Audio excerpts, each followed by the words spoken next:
Hey guys, in this video, I will be showing you how to find your Gmail password on your phone.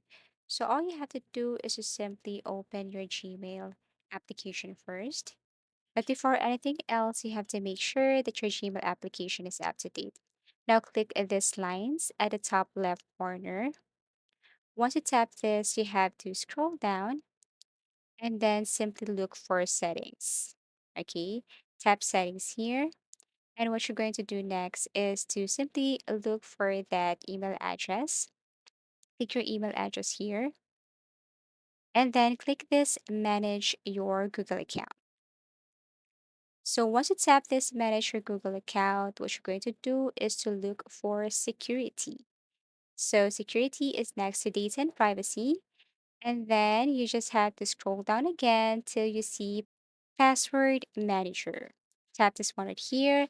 As you can see, you have 73 passwords saved in your Google account. So simply tap this one or click this Manage Passwords right here. And all you have to do is to scroll down till you see your Google account or go to the search bar and then type Google. So as you can see, this is my Google. Tap this one right here and enter your screen lock. And then click this icon right here. So for security or privacy purposes, it's dark now. Copy and then paste your password anywhere you wish. Thank you for watching and see you again in our next video tutorials.